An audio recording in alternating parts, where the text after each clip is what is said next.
हाथरस हो या बलरामपुर की जघन्य घटनाओं के खिलाफ आवाज़ उठाओ अखिल भारतीय जाति विरोध मंच। बहनों साथियों आगे बढ़ो, सदियों से अपने दिलों में सुलगती आग को उसको एक प्रचंड विस्फोट में बदल दो। अपनी आज़ादी के लिए, अपनी आध्यात्मिकता के लिए, अपने आत्मसम्मान के लिए उठो, जागो, आगे बढ़ो। नौजवान भारत सभा, स्त्री मुक्ति रिंग, मुंबई मान खुद, पीएनजी कॉलोनी, स्थानीय संस्थाओं द्वारा प्रदर्शन, मोदी योगी मुर्दाबाद जैसे नारे लगाए गए। हमारी आवाज़ को इंसाफ दो, बलात्कारियों के हाथ पर काट दो। संघर्ष में कभी रुकना नहीं, बर्बरता के आगे कभी झुकना नहीं। मोदी योगी मुर्दाबाद, योगी को इस्तीफा देना चाहिए। कहेंगे हम बार बार, नहीं सहेंगे अत्याचार। यूपी पुलिस मुर्दाबाद जैसे नारे लगाए गए। जब से मोदी और योगी सरकार आई है तब से बलात्कार बंद होने का नाम ही नहीं ले रहे।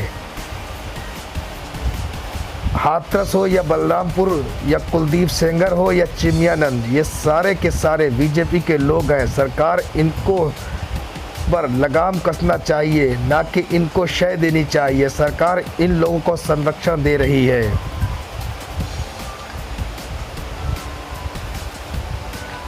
तिचा चांगला इलाज करण्याची सुद्धा दखल घेतली नाही।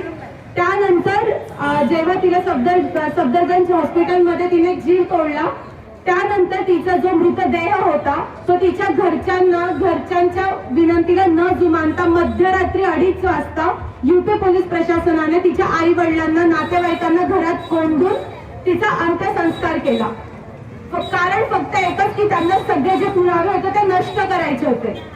बरोबर ऐकताय तुम्ही, पोलीस प्रशासनाला हे पुरावे नष्ट करायचे होते। ते पोलीस प्रशासन जे योगी आदित्यनाथचा ज्याला पाठिंबा आहे, त्याच पोलीस प्रशासनाने ही घटना आणि हे क्रूर क्रौर्य केलेलं आहे। आता मला तुम्ही सांगा की आपण जेव्हा न्याय मागतो, न्याय मागायला आपण पोलीस प्रशासनाकडे जातो, सरकारकडे जातो, न्याय व्यवस्थेकडे जातो, पण जेव्हा ही न्याय व्यवस्था, पोलीस प्रशासन हे सरकारच जर बलात्कारांना, आरोपींना पाठीशी घालत असेल तर आपण न्याय मागायला कुठे जायचं? आज देशात महिला सुरक्षित आहेत का? एकही महिला आणि पुरुषाने मला सांगून द्यावं की आम्ही एकदम निर्धास्त होऊन सांगू शकतो की आमच्या घरातल्या महिला सुरक्षित आहेत किंवा आमच्या कॉलनीतल्या महिला सुरक्षित आहेत, आमच्या शाळेतल्या मुली सुरक्षित आहेत। कोणी हे सांगू शकणार नाही, कारण की प्रत्येकाच्या मनात ही भीती आहे की कधी आणि कोण मुलीची छेड काढून जाईल, कधी कोण तिची ओढणी ओढून जाईल, कधी कोण तिला अश्लील शिव्या देऊन जाईल। आपण सांगू शकत नाही। याचं कारण फक्त एकच आहे, कारण हे जे सत्तेत बसलेले लोक आहेत हे बलात्कारांना पाठीशी घालतात, बलात्कारांच्या समर्थनार्थ रॅल्या काढतात, बलात्कारांच्या समर्थनात निदर्शने काढतात। लाज वाटली पाहिजे यांना, लाज वाटली पाहिजे भाजपाला, लाज वाटली पाहिजे संघ परिवाराला आणि लाज वाटली पाहिजे यूपी पोलीस प्रशासनाला आणि योगी आदित्यनाथला।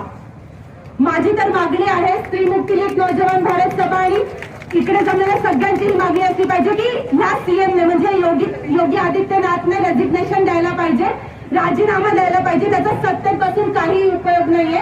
ज्या सत्तेत हाथरस, अलीगड, बलरामपूर अशा वारंवार आणि ज्या घटना घडतच जातात, बलात्काराच्या घटना घडतच जातात आणि न्याय मिळत नाही, तर अशा लोकांना सरकारमध्ये सत्तेत बसण्याचा अधिकार मुळीच नाहीये।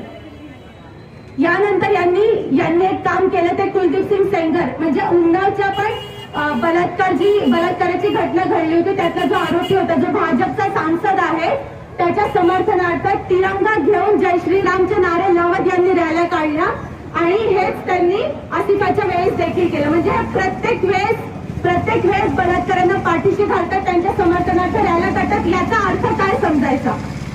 म्हणजे कुठे जाऊन तुम्ही तुमची अक्कल कुठे ठेवली आहे किंवा तुमच्या मनातला जो काही संवेदनशीलपणा आहे तो कुठे आहे, जी न्यायप्रियता आहे ती कुठे आहे?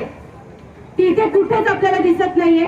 त्यामुळे स्त्री मुक्ती लीग कडून मी एकदम कडक शब्दात या घटनांचा निषेध नोंदवते आणि लवकरात लवकर फास्ट ट्रॅक कोर्ट तर्फे मनीषा वाल्मिकीला न्याय मिळावा ही मागणी करते। त्या व्यतिरिक्त योगी आदित्यनाथने राजीनामा द्यायला पाहिजे आणि जी काही घटना घडली त्याची कसून चौकशी करून सर्व पोलीस अधिकाऱ्यांना जे जे रिस्पॉन्सिबल आहे, जे जे जबाबदार काम हिंसेला प्रोत्साहन दिलं असं त्याचा बहुतेक लोक अर्थ करतात. याचा अर्थ असा असतो की त्यांना काव्य म्हणजे काय, साहित्य म्हणजे काय यांची नीट समज नसते. त्याच्यामुळे शब्द उचलायचा आणि मला हिंदीमध्ये आता या शहरानं आग लावला. याचा अर्थ असा आहे की अन्याय अत्याचार ज्या ठिकाणी होईल अशा आता प्रत्येक शहरातून, प्रत्येक वस्तीतून, प्रत्येक खेळातून विद्रोहाचा आवाज उठला पाहिजे. हे नामदेव असा माझे शब्द नाही, ते कवी नामदेव असा यांच्या शब्दामध्ये मला या ठिकाणी सांगायचे. ज्यावेळेस हाथरसच्या घटनेसंदर्भात आपण बोलतोय त्यावेळेस नक्कीच हा प्रश्न येतो की आपण विरोध केला पाहिजे का, नक्की विरोध केला पाहिजे. आपण ज्यावेळेस पाहतो की स्वातंत्र्याच्या नंतर सुद्धा आणि स्वातंत्र्याच्या अगोदर सुद्धा दलित आणि अत्याचाराच्या घटना ह्या प्रचंड मोठ्या प्रमाणामध्ये घडत होत्या. आपल्याला माहित आहे 2006ची घटना जी खैराजींचा हत्याकांड आहे. खैराजींचा हत्याकांड आज सुद्धा आठवल्यानंतर त्या घटनेचा एक एक डोळा आपल्या समोर मांडल्यानंतर अक्षरशः अंगावरची काटा भरायतो आणि असं वाटतं की काय करावं आणि काय नाही आणि सुरुवात कुठून करावी आणि शेवट कुठून करावा. मित्रांनो, या सगळ्या प्रकरणावर एक गोष्ट मी सांगू इच्छितो की खैरलानीच्या प्रकरणाला 2006 मध्ये घडलेलं प्रकरण त्याला अजून सुद्धा न्याय मिळालेला नाही. तर खैरलानीचं प्रकरण नाही, खैरलानीनंतर जे काही सुद्धा प्रकरण झालेले त्या सगळ्या प्रकरणामध्ये ही परिस्थिती आहे. दलित अन्याय अत्याचाराच्या घटना असतील, महिला विरोधी अन्याय अत्याचाराच्या घटना असतील, दिल्ली का जंतर मंतर हो, नरेगा हो, दिल्ली हो, बुलंदशहर हो, यूपी का कोई भी क्षेत्र हो, वहाँ पर हम लोग उसका निषेध संपूर्ण दलित समुदाय ने और वाल्मीकि समाज ने हम इसका विरोध करते कंधे से कंधा हैं. सभी लोगों को मिलाकर पता है कि जैसे कि योगी सरकार के समय में जो बहन मनीषा को महिला विरोधी न्याय अत्याचार की जो मिले घटनाएं वो हुई हैं, आवाज उठाने का बहुत ही काम किया. निंदनीय है और हमने मांग शर्मसार की करने वाली है है. हम सबसे पहले तो ये देखते हैं कि पिछले लंबे कि समय से यूपी सरकार देखने के लिए मिल रहा है, पर जब से ये घटना हुई है न्याय के मामले में और किस वहाँ तरीके से के विलंब लग रहा है प्रशासन पर और न्याय के नाम पर हमको तरीके से कोई जो भरोसा आरोपी नहीं है. आरोपी के संरक्षण करने के लिए बीजेपी किस तरीके से खड़ी है, इसलिए ये हमने पूरे मामले में हम दिल्ली लोगों को देखने के लिए मिल रहा है.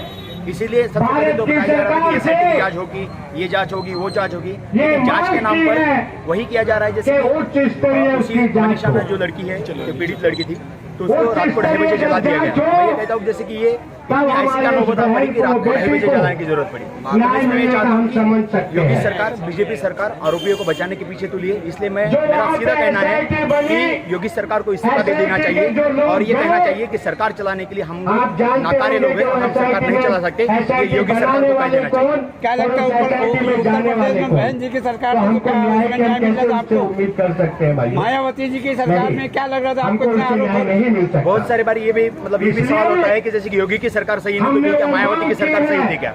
मैं आपको याद दिलाना चाहता हूँ एनसीआरबी का डेटा उठा के देख लीजिए. मायावती की जब सरकार थी, बहुजन पार्टी की सरकार थी, उस समय में दलित अन्य अत्याचार और पीड़िता के उस तरह की घटनाएं होते थे. नहीं, ऐसी बात नहीं है. कांग्रेस की सरकार पूरे देश भर में रही, तभी भी इस तरह की घटना हुई है. खैरलानी से लेकर महाराष्ट्र में तमाम सारी घटनाएं, इसका एक तरीके से हमारे सामने उदाहरण मौजूद है. लेकिन योगी सरकार के समय में एक अलग बात देखने के लिए मिल रही है. वो बात ये है कि आरोपी के पक्ष में सीधे तौर पर सत्ताधारी यानी कि जो सत्ता में बैठे हुए लोग हैं वो आरोपी के पक्ष में उतर आ रहे हैं. जब हम लोग कठुआ की बात करते हैं, 8 साल के बच्चे के ऊपर रेप हो गया और बीजेपी के नेता खुद जो मंत्री रहे उस रैली में आते हैं, वंदे मातरम के नारे देते और कहते हैं कि जो लड़की थी जिसके साथ रेप हुआ वो लड़की 8 साल की लड़की है, वो मुस्लिम है और ये जो आरोपी है वो हिंदू है. इसलिए हिंदू एकता मंच और बीजेपी के नेता उसके खिलाफ तिरंगा रैली निकालते. उसके बाद में जब कठुआ उन्नाव की बात करते हैं तो उन्नाव में भी यही देखने के लिए मिलता है. उन्नाव के जो विधायक रहे हैं कुलदीप सिंह सेंगर को बचाने के लिए पूरी बीजेपी लग गई. उसके बाद चिन्मयानंद केस में भी यही देखने के लिए मिलता है. हम लोगों को ये बात समझनी चाहिए कि जब आरोपियों के पक्ष में बहुत ही बेशर्मी के साथ में कोई पार्टी अगर मान लो एकदम खुले तौर पे खड़ी हो जाए तो इसका मतलब ये होता है कि आरोपियों को सजा नहीं मिलने वाली और इसी तरीके की बर्बर घटनाएं आने वाले समय में भी होने वाली है. ये इस तरीके से भविष्य की तरफ एक तरीके से इशारा है. इसको आज ही हमें समझ लेना चाहिए.